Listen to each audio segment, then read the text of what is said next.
the intelligent minorities can engineer consent through the use of manipulation, propaganda, and control.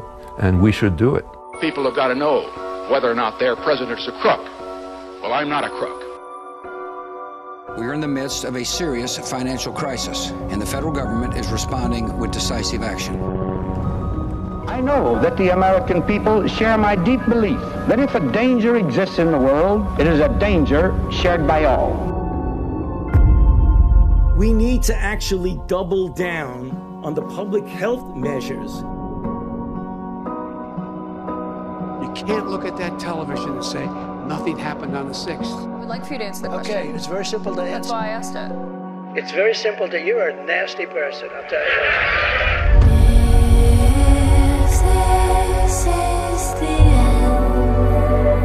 Most people have no awareness of how easily our behavior and even our identity can be completely taken over.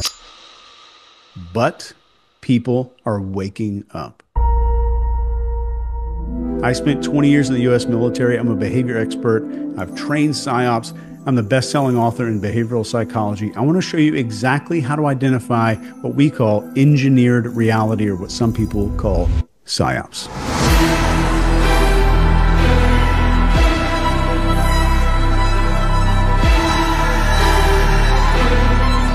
At the end of this, I'm going to give you a tool that's literally going to give you a score out of 100 that shows you how likely something is to be a PsyOp. Let's do this. So the first thing you need to know is following the FATE model: focus, authority, tribe, and emotion. This is what triggers the mammalian part of our brain that makes all of our real decisions. The first part is focus. PsyOps always aim to hijack your attention with repetition, shocking visuals of fear-inducing scenarios. Some examples are like 24/7 media coverage of a crisis, or constant repetition of terms like unprecedented. So with this, pause and ask, why is this message being pushed so aggressively? So compare how much airtime different stories are receiving and note any disproportionate focus. The second part here is authority. Trusted figures might shift their tone or positions unnaturally to support the narrative. So watch very closely for expert panelists or endorsements where authority figures might speak outside of their expertise. Pay close attention to that one. Then we have tribe. So messages that polarize opinions or create stark in-groups versus out-groups, or exploit our tribal instincts. For example, labeling groups as patriots versus traitors, or scientific versus deniers. Be very careful when you hear that language. Finally, we have emotion.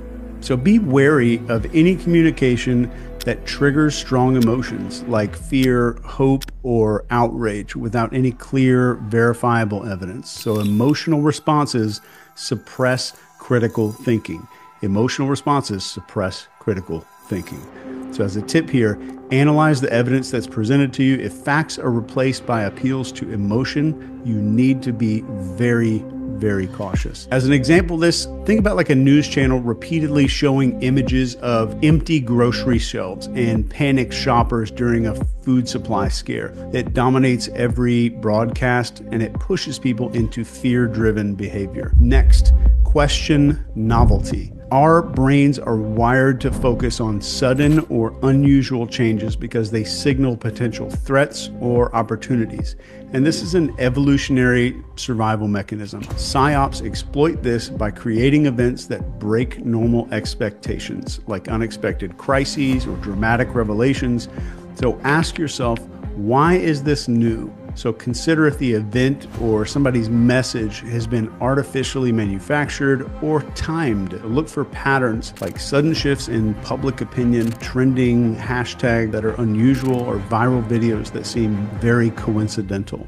So for this one, just picture a new viral video just claims to expose a government cover-up, but it conveniently comes out the exact same day that there's some damaging evidence against some high-ranking official. The timing shifts public focus. All of this is part of the NCI system I developed for teaching tradecraft and extreme psychological operations. And there's even a gigantic textbook for all of this stuff in the description. Definitely not for everybody, but it's definitely the most comprehensive guide in the world on this stuff. So next item, look for multiple sources. Centralized narratives create an echo chamber, and they silence dissent and they narrow perspectives. For example, if all media outlets present identical talking points, it is a humongous red flag. So actively seek out contrarian or independent voices, even if they challenge something that's already in your head. So in reality, an example, during a maybe breaking health crisis, all the major news outlets report on the exact same study, but independent researchers revealed the study was funded by a company selling the solution. So watch for that group speak. Next is identify cognitive dissonance weapons. Let's talk about how this works. So cognitive dissonance comes up when new information clashes with our identity or our beliefs. So PsyOps exploit the hell out of this by including micro-agreements. Micro-agreements are little, small, seemingly harmless concessions to shape your identity. And over time, you're going to unconsciously align your behavior to reduce that internal conflict. And as a weaponization example of this, a PsyOp might present you as a part of moral or intelligent enlightenment, like only good citizens do XYZ. If you disagree with that, you risk some identity conflict there. So reflect on your identity and ask, am I being nudged to identify with some other group? So be very careful of any campaigns that are asking for seemingly minor commitments there, like signing petitions, changing your profile picture that evolves into some bigger compliance or demand later. As an example of this, let's say a company launches an ad campaign and they claim real patriots buy local. If you disagree with their product, it feels like rejecting your identity as a patriot. So this pushes you to conform. Be very, very skeptical about those identity statements. Next is looking for those emotional scripts. And what I mean by this is the scripts that were written in our brains by our ancestors. So manipulated narratives trigger instincts like the fear of loss or scarcity, social rejection, or danger. For example, a media story about food shortages might activate survival scripts that cause panic buying and stuff like that. And we have scarcity fear. This is sudden warnings about limited resources like water or medicine. Also sparks that kind of behavior. And then we have tribal rejection.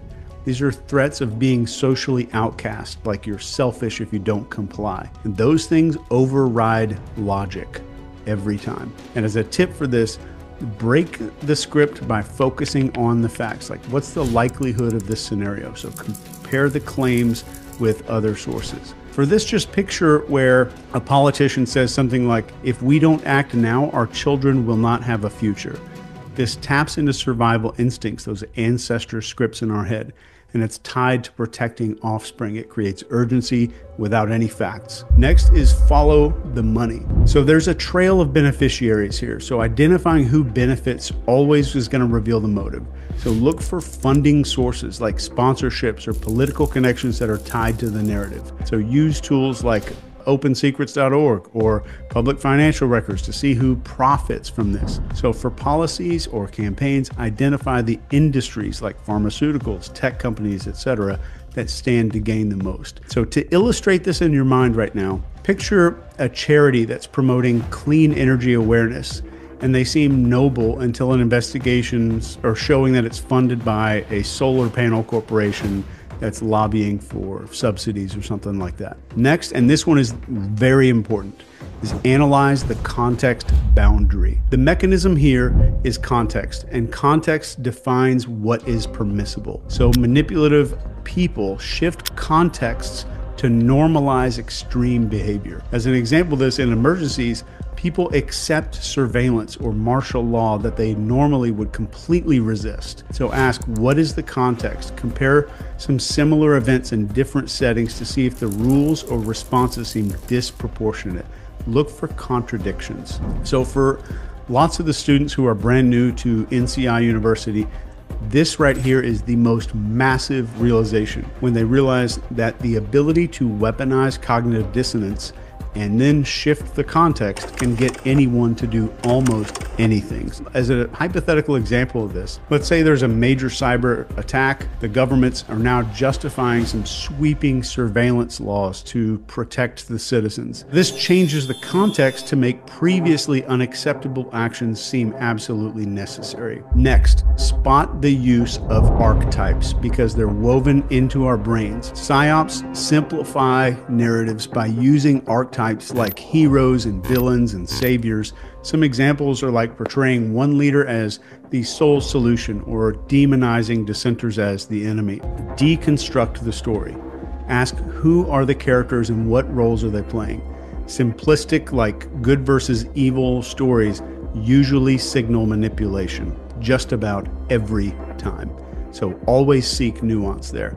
In the real world, you're going to see something like maybe a leader is repeatedly portrayed as a savior fighting something that's pure evil, and the narrative ignores their mistakes and oversimplifies the conflict to prevent a lot of scrutiny. Next, evaluate the frame.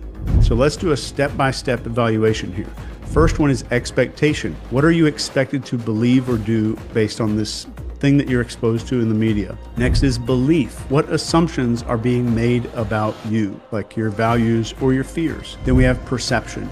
So how is reality being shaped, like selective facts or missing contexts? And definition is the final step here when it comes to a frame. What truth is being asserted as something that's completely unchallengeable? This comes up with information suppression. So really look for topics that are being avoided, critics that are being silenced. If somebody needs to be silenced in order for an idea to make it, then the idea is not good. So alternative viewpoints being discredited, that's a big one to look out for. So cross-check timelines of events and notice if critics are labeled conspiracists or if algorithms are suppressing some kind of specific search. And this is a big one, especially in today's time. So to get a good example of this, during maybe a corporate scandal, the company's PR team frames these critics as disgruntled employees with a grudge. So this shifts the focus away from the legitimate concerns to the motives of the critics. And it does it almost without us realizing that that's happening in our brain. So next, be alert to rapid compliance shifts. This one is scary and it's happening every day. PsyOps create urgency to drive rapid compliance. And these tactics are stuff like emotional appeals, staged group behaviors, or false consensus. For this, it's really important to slow down and resist the pressure to act, to question the conformity as much as possible, and test the message, engaging the skeptics there. So in the real world, this might look like maybe a viral social media challenge urges all these users to adopt this brand new symbol or profile picture or hashtag kind of overnight, and it creates a wave of compliance. So later, this is kind of like a foot in the door technique. It's tied to some divisive political agenda.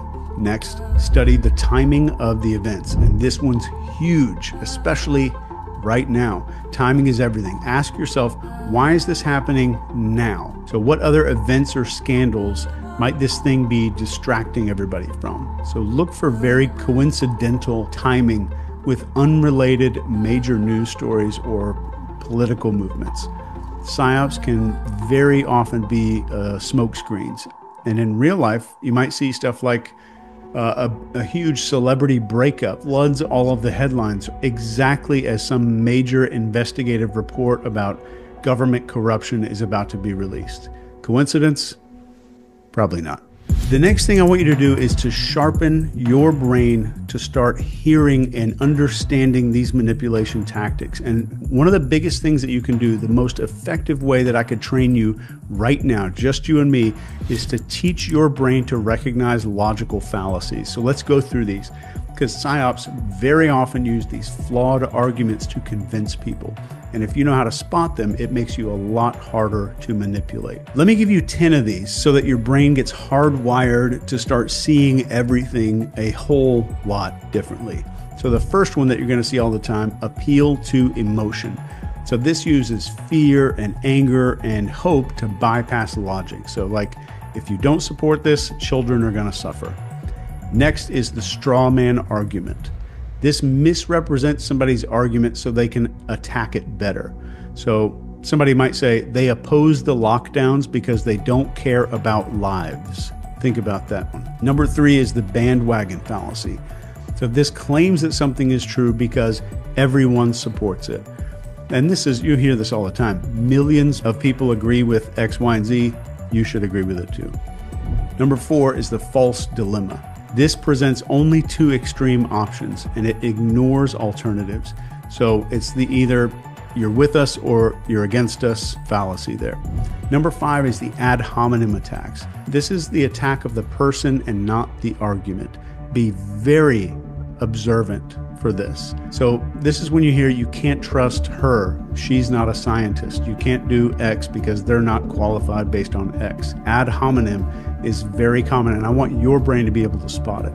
Number 6 is appeal to authority. And this is a claim that something is true because an authority figure said so. So like Dr. X supports it, so it's absolutely right. You have to trust the science. Number 7 is the slippery slope. These are claims that one action is going to lead to some extreme negative outcome. So you've heard this before. Somebody says something like, if we allow this, we're going to lose all of our freedoms. All of our freedoms are gone. The country is gone. All of that kind of talk like that. Be very attuned to when you hear that and very cautious when you hear that. Number 8, hasty generalizations. And these are broad claims that are made with very little evidence. So the example is 2 politicians lied, so all of them must be corrupt. So giant claim, tiny bit of evidence. 2 politicians might have lied, so they're all corrupt. Number 9 is huge. It's the red herring. So this distracts people with irrelevant information. You've heard this maybe as an example when somebody says, why are we worrying about climate change when we have so much crime going on right now? It's an argument of distraction. Number 10 is false equivalence. This compares 2 things as equals when they're absolutely not equal. So you'll hear somebody say something in the news that's both sides have extremists, so they're exactly the same. That's a very damaging one. I know there's a lot of information here, so I want to give you access to the actual tool that we use to identify PsyOps that even rates the likelihood on a 1 to 100 scale. And I'm going to add that into the description right below this video. But keep this in mind. Throughout history, the people who stood tallest in the storm were not the ones who knew all the answers.